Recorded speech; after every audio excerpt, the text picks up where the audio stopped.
नमस्कार, देख रहे हैं एमडीपी न्यूज़ लाइव। हम इस टाइम उपस्थित है डॉक्टर अफगान जी के पास और उनसे बात करने सेंटर में किस किस प्रकार का दांतों से समस्या को दूर करते हैं। और अभी जैसे कि गर्मी वगैरह चल रहा है तो काफ़ी पेशेंट वगैरह भी आ रहे हैं। क्या क्या समस्या दूर होता है अपने स्माइल डेंटल में? जी साहब नमस्कार।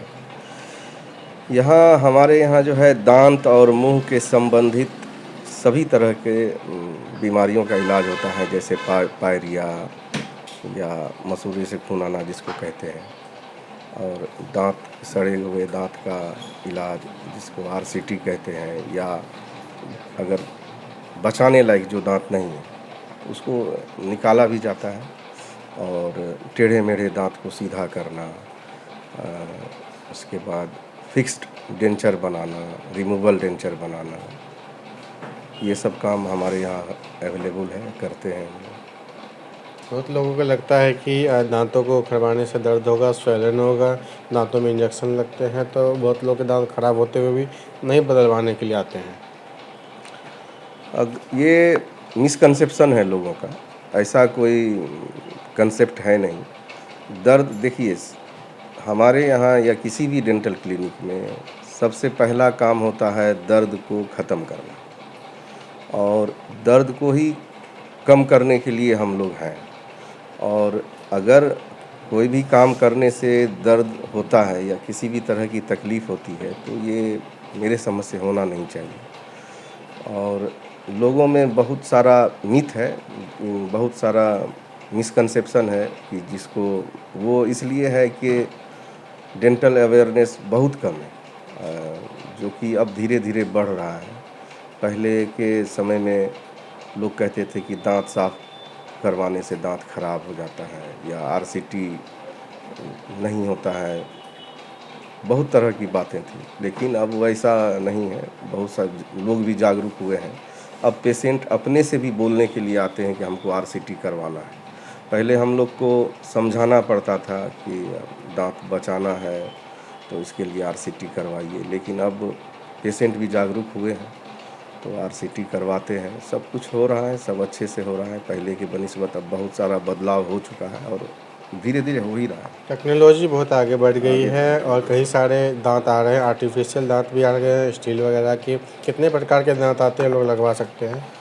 इसमें सबसे पहला जो कि बहुत ही पहले से बनता आ रहा है वो रिमूवल डेंचर बनता है, जिसको कि आप खोलने लगाने के लिए लोग यूज़ करते थे और अभी भी हो रहा है। उसके बाद फिक्स्ड होता था, अभी भी हो रहा है, जो कि आजू बाजू वाले दांत, जैसे ये जो चीज़ है इसमें हम लोग करते क्या है कि जैसे दो दांत है, यहाँ पे दांत नहीं है, इस दांत को और इस दांत को, अगल बगल वाले दांत को रिडक्शन करके यहाँ पर 3 यूनिट का ब्रिज फिक्स कर दिए, तो ये एक फिक्स हो गया। इसके अलावा एक चीज़ अब होने लगा क्या कि इम्प्लांट में अब क्या होता है कि वो आजू बाजू वाले दांत को किसी भी तरह से छेड़ा नहीं जाता है, उसका कोई इन्वेस्ट नहीं है। सिर्फ जहाँ से दांत निकला है उसी जगह टाइटेनियम का स्क्रू आता है, उसको इम्प्लांट कर देते हैं वहाँ प्रत्यारोपण करके, और उसको फिर 2 से 2.5 महीने के बाद उसके ऊपर एक क्राउन लगा दिया जाता है। तो वो भी आज के डेट में अपडेट चीज़ है। उसके बाद जैसे हम लोग लगाते थे पीएफएम क्राउन ब्रिज, जो अभी आपको पिक्चर दिखाए, तो अब जा कर के उसमें नया एक आ गया है ज़िरकोनिया। अब ज़िरकोनिया क्या है कि मेडिकली ज़्यादा अच्छा है, इसलिए ज़्यादा अच्छा है कि वो नॉन मेटेलिक है। नॉन मेटेलिक होने के कारण आप देखे होंगे कि बहुत जगह जो एमआरआई या सीटी स्कैन होता है तो उसमें मेटल का यूज़ नहीं होता है, मेटल आप उसमें स्कैनर में नहीं दे सकते हैं। तो इसको लेकर के अब इसमें ज़िरकोनिया में क्या है कि नॉन मेटेलिक है, तो ये मेडिकली सपोर्टेड है, आपको उस इमरजेंसी में उसको खुलवाना नहीं पड़ेगा। जैसे विदेश यात्रा वगैरह करेंगे तो स्कैन जब कराएंगे तो उसमें फिर खोलना पड़ेगा? नहीं, उसमें इसको नॉन ज़िरकोनिया में कोई इशू नहीं है। स्टील वाला दोस्तों, उसमें स्टील वाले में हो सकता है कुछ इशू आए, कुछ कुछ में, मैक्सिमम में, जैसे आपका ये जो आता है मेटल, नहीं उसको कहते हैं कि डिटेक्टर मशीन जो होता है, हाँ, उसमें कुछ कुछ आ जाता है। डिटेक्ट हो जाएगा। हाँ, कभी कभी आ जाता है, तो इसको लेकर के अगर मेटल अच्छा यूज़ नहीं हुआ हो तो उस समय में आ जाएगा। तो उसके लिए ज़िरकोनिया वाला ज़्यादा फ़ायदेमंद है, और उसमें लैब वाला जो है 10 साल की गारंटी भी दे रहे हैं। जैसे बहुत लोग का मानना है कि हमारा दांत तो चलो साफ़ रहता है, रोज़ हम ब्रश करते हैं, हमें क्या ज़रूरत है दांत साफ़ कराने की। उनके लिए क्या बोलना चाहते हैं? कई लोग बोलते हैं दांत साफ़ रहे या ना रहे 6 महीने में एक बार ज़रूर साफ़ कराना चाहिए। हाँ, कराना चाहिए, इसलिए कि दाँत और मसूड़े के बीच में एक फ्री स्पेस होता है, जिंजाइवल स्पेस होता है, जिसमें बैक्टीरिया का कॉलोनी डेवलप होता है। उसको आप ब्रश से साफ़ नहीं कर सकते। आप किसी भी सूरत में अगर प्रॉपर वे में भी ब्रश करते हैं, आपका वो वाला स्पेस जो है ये जो बीच में है यहाँ पर, म्यूको यहाँ पर जिंजाइवल जंक्शन, ये वाला जो स्पेस है, ये वाला जो ये स्पेस है, छेद है यहाँ पर बीच ये वाला जो इंटरप्रोक्सिमल एरिया है, इस सब एरिया में इसके लिए भी ब्रश आया है, इंटरप्रोक्सिमल ब्रश जिसको कहते हैं, वो उसको ब्रश यूज़ भी करते हैं। रखते हैं आप लोग। हाँ, उसको भी रखते हैं, मेडिकल में रहता है। तो ये वाले स्पेस में जो बैक्टीरिया रहता है, उसको आप ब्रश से यूज़ नहीं कर सकते हैं, ब्रश से साफ़ नहीं कर सकते हैं। तो उसके लिए आपको स्केलिंग करवाना हर 6 महीना में ज़रूरत होता है। बहुत लोग की सोच है कमज़ोर हो जाता है दांत। नहीं, उसके लिए देखिए 2 चीज़ है। एक चीज़ क्या है कि अगर आप किसी हमारे फ़ील्ड में, एक चीज़ कहने में इसमें कोताही नहीं होना चाहिए हम लोग को भी, हमारे फ़ील्ड में क्वैकरी बहुत ज़्यादा है। क्वैकरी होने के कारण होता क्या है कि जो इसका प्रॉपर इंस्ट्रूमेंट है सफाई का, वो लोग यूज़ नहीं करते। वो लोग करते क्या है कि रोटरी मशीन से स्केलिंग कर देते हैं, सफाई कर देते हैं। रोटरी मशीन से स्केलिंग करने के बाद, जो कि दांत काटने की मशीन होती है, दांत में आरसीटी के समय में दांत में होल करने के लिए जिसको यूज़ करते हैं, उसी से सफाई कर देते हैं। तो वो एक लेयर एनामिल ले लिए, और जो सफाई कराने आए हैं पेशेंट, वो एजुकेट नहीं होने के कारण, डेंटल प्रॉब्लम के हिसाब से एजुकेट अगर नहीं है, शिकार हो जाते हैं। हाँ, तो उसमें क्या होता है कि उनके दांत पे प्लाक और कैलकुलस डिपॉजिट हो जाता है। आप बहुत पेशेंट को देखे होंगे कि दांत के किनारे किनारे पत्थर नुमा पीला पीला जमने लगता है, जमा हुआ रहता है। पायरिया की तरह। पैरिया उसके बाद का स्टेज है, स्टेज। हाँ, आगे का स्टेज है। तो वो जो पत्थर नुमा चीज़ जमा रहता है, तो उसका 2 चीज़ मतलब डिसएडवांटेज है। पहला क्या है, मसूड़ा को वहाँ से हटा देता है धीरे धीरे बैक्टीरिया उसका, और मसूड़ा हटने के बाद उस जगह का बोन भी ख़त्म हो जाता है। अब एक चीज़ बताइए कि आपका दांत ऐसे है, ऐसे सटा हुआ है, और यहाँ पे उसका जो काम करने का तरीका है, कैलकुलस ऐसा डिपॉजिट होता है कि धीरे धीरे धीरे धीरे इसमें तो जाता ही है, इंटरप्रोक्सिमल एरिया में जाता ही फंसने है, लगता है। उसमें फंसने लगता है, और नीचे भी जाता है, और नीचे और ऊपर जो जाता है तो उसका बोन लॉस हो गया।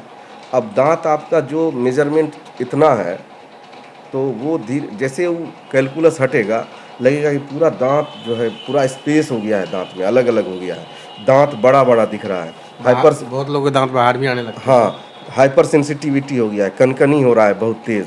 वो उस जो कैलकुलस डिपॉजिट गलत है, इलाज कराने के कारण नहीं, वो जो पेशेंट को कैलकुलस पहले से डिपॉजिट है, वो हटने के कारण वो प्रॉब्लम हुआ, और वो कैलकुलस जो वहाँ पर जमा, उसके कारण बैक्टीरिया ने वहाँ के मसूड़ा को, बोन को वहाँ का ख़त्म कर दिया। ख़त्म करने के बाद सफाई अगर आप करवाए, तो सफाई करवाने के बाद जहाँ जिस चीज़ को कुदरत ने बनाया कि उसको हड्डी के अंदर होना चाहिए, वो एक्सपोज हो गया, वो जो एक गैप हो गया, वो जो गैप हो गया, तो वहाँ पे फिर हाइपर सेंसिटिविटी हो गया, जो कि पहले नहीं था उसको।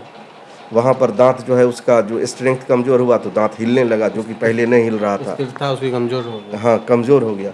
उससे क्या हुआ कि उसको माइंडसेट में ये आया कि पहले तो मेरा ठीक था, कि सफाई कराए तो हो गया गड़बड़।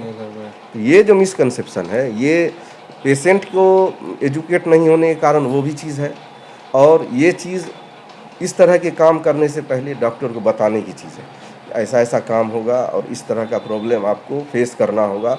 और ये चीज़ बहुत दिन तक नहीं रहता, वो धीरे धीरे मेडिकेशन, हाइपर सेंसिटिविटी का पेस्ट, माउथ वॉश, ये सब से धीरे धीरे वे सब ख़त्म हो जाता है, और बाद में फिर स्वस्थ भी हो जाता है ये सब चीज़। इसी से जब है जो दांत जो बाहर आ जाते हैं, तो यही कारण है कि बहुत लोग के दांत आगे आ जाते हैं, और फिर उसको अंदर करने का क्या उपाय रहता है? उसको अंदर करने के लिए ऑर्थोडोंटिक ट्रीटमेंट है, जिसमें ब्रेसेस लगवा करके उसको, बहुत स्लोली प्रोसीजर है। 6 महीने का? नहीं, कम से कम साल से 1.5 साल मिनिमम। इसलिए कि उस पर बहुत ही रिटेंशन जो दिया जाता है, फिर वो जो बाहर आने के कारण क्या होते हैं? वो उसका सबसे बड़ा कारण है कि उसका जो दाँत का जो जड़ है वो खाली हो जाना, कोई स्ट्रेंथ कमजोर हाँ, स्ट्रेंथ कमज़ोर हो जाना, ट्रॉमा होना। जैसे नीचे वाले दाँत से ऊपर वाले दाँत को ट्रॉमा हो रहा है तो धीरे धीरे धीरे धीरे बाहर की तरफ आ जगह जाता बना है। गलत ब्रशिंग टेक्निक ये भी है।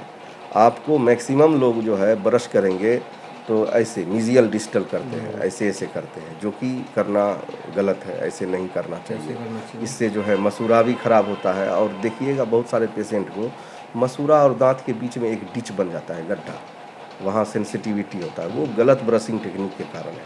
इसलिए ब्रश हमेशा ऊपर नीचे की तरफ करना चाहिए। और ब्रश करने का तरीका 2 मिनट है, 2 मिनट से ज़्यादा ब्रश नहीं करना सुबह चाहिए। शाम 2 बार करें। सुबह शाम, सुबह में और रात में सोने से पहले 2 मिनट ही ब्रश करना है।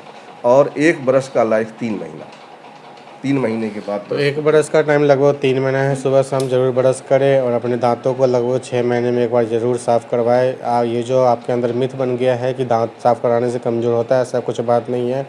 वो जो वहाँ पे जो पहले से कीड़ा मकोड़ा लगे रहते हैं, जो सफाई वगैरह होती है, बस वहीं से जो थोड़ा गैप बन जाता है, दांत कमज़ोर होने की कोई बात नहीं है। बल्कि इससे आपको बेहतर ही फील करेंगे। और किसी प्रकार के दांतों से, मुंह से, मसूड़े से संबंधित के लिए स्माइल डेंटल केयर सेंटर ज़रूर आ जाइए। जिला सहरसा से रंजन जायसवाल की रिपोर्ट।